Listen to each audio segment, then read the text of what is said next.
आषाढी एकादशीचा उपवास सोडण्यासाठी केलेला हा छान असा बेत आणि तो आहे वरणबट्टी वांग्याची भाजी.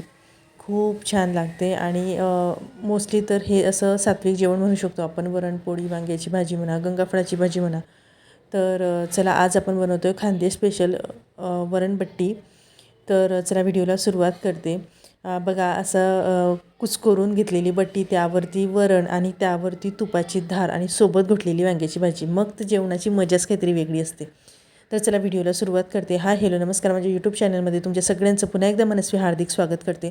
तर आपल्याला बट्टी बनवायची असेल ना तर ते जे काय आपलं गव्हाचं पीठ आहे ते थोडंसं रव्यासारखं जाडसर दळून आणायचं आणि त्यामध्ये मकार तुम्ही टाकू शकतात. म्हणजे आपले जे कॉर्न असतात त्यांना कोरडे करून मग ते यामध्ये घालायचे. त्यानंतर बघा यामध्ये हळद, थोडासा ओवा यामध्ये घातला, थोडी शोप घातली आणि चवीनुसार मीठ घातलं आणि मोहन दिलं. मोहन जेवढं छान दिलं ना तेवढ्या ह्या बट्टी खूप छान लागते. आणि त्यानंतर यामध्ये सोडा घातला, म्हणजे सोडा घालून मग मोहन द्यायचं. आणि ते पीठ आहे ना आपल्या हातालाच एवढं मऊ लागतं. जेवढं पीठ तुमचं मऊ लागेल हाताला तेवढ्या तुमच्या बट्ट्या खूप खुसखुशीत आणि खूप अशा नरम येतील. तर बघा असा गोळा पूर्ण करून घ्यायचा आहे. त्यानंतर बघा या पद्धतीने ना आपल्याला गोळे करून घ्यायचे आहेत. तर हे ना तुम्ही वेगवेगळ्या आकारामध्ये करू शकतात. म्हणजे लांबोळे पण करतात, कुणी ह्या पद्धतीने असे गोलाकार करू शकतात. तर ह्यांना आपल्याला नंतर कट करायचं असतं. त्यामुळे जसे तुम्हाला पाहिजे, जर का तुम्ही लांबोळे केले तर चकत्या म्हणजे गोल गोल असे त्याचे काप करू शकतात. आता बघा पाणी एकाकडे उकळायला ठेवलं आहे. म्हणजे गरम पाणीच करायचं, थंड पाण्यात हे सोडायचे नाही. गरम पाण्यामध्ये हे गोळे ना हे आपल्याला उकळून घ्यायचे आहे. त्यानंतर ते बघा झाले हे कसं समजतं की जेव्हा आपण हे गोळे टाकतो ना हे डायरेक्टली तळाशी जातात आणि त्यानंतर आपल्याला यांना हलवायचं आहे. आता बघा माझी बट्टी जास्त होती त्यामुळे मी 2 पातेले घेतलेत आणि दोघं पात्यामध्ये पाणी घेतलं. जर तुमचे कमी असले तर तुम्हाला एकच पातेलं लागेल.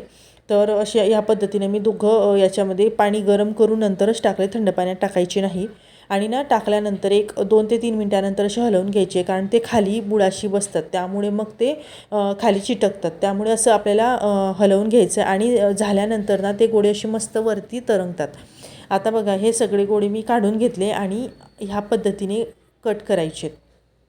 तर जसं मी तुम्हाला सांगितलं ना, लांब जर तुम्ही गोळा केला ना तर तुम्ही गोल याच्यामध्ये म्हणजे जशी आपली काकडी असते त्या पद्धतीने आपण त्यांना कट करू शकतो. आणि असे जर गोळे तुम्ही केले ना तर मध्ये कट करून मधून असे 3 भाग, तर 3 किंवा 4 भाग तर हे आपल्याला तळून घ्यायचे असतात. त्यामुळे खूप जाड नका ठेवू आणि खूप बारीकही करायचे नाही, कारण खूप बारीक जर तुम्ही यांना कट केलं ना तर ते तेलामध्ये जळून जातील आणि खूप जाड जर केलं तर ते मधून होणार नाहीत. तर बघा तेल आपलं छान कडकडीत गरम झालं आहे आणि तेल गरम झाल्यानंतर ना गॅसची फ्लेम मीडियम किंवा लो ठेवायची, कारण मधून मग ते होत नाही. वरतून ते खूप लवकर होतात आणि मधून ते होत नाही, मधून ते तसेच कचवट लागतात. त्यामुळे आपल्याला त्यांना छान तेलामध्ये फ्राय करायचे आहेत. तर असा तांबूस रंग येईपर्यंत त्यांना फ्राय करायचे आहेत. आणि जर सोडा तुमचा जास्त झाला ना तर जे तुम्ही तळल्यानंतर ते खूप जास्त लाल होतात. त्यामुळे सोडा टाकतानाही खूप जास्त टाकायचा नाही आहे. मोहन जेवढं तुम्ही देणार ना, मोहनवरती खूप आहे. मोहन तुम्ही इतकं व्यवस्थित द्या की हे खूप खुसखुशीत होतात. तर बघा आपली सगळी बट्टी तळून झालेली आहे आणि तुम्ही नुसतीसुद्धा हिला खाऊ शकतात. आणि नरम बघू शकता तुम्ही किती नरम आलेली आहे. आणि असे मस्तपैकी करायचं आणि त्याच्यावरती वरण आणि त्यावरती तुपाची धार आणि सोबत घोटलेली वांग्याची भाजी किंवा गंगाफळाची भाजी. मग जेवणाची मजा काही औरच असते. तर कशी वाटली तुम्हाला आमची खानदेश स्पेशल वरणबट्टी मला नक्की कळवा. आणि आवडले असल्यास नेहमीप्रमाणे लाईक, शेअर, सबस्क्राईब करायला विसरू नका.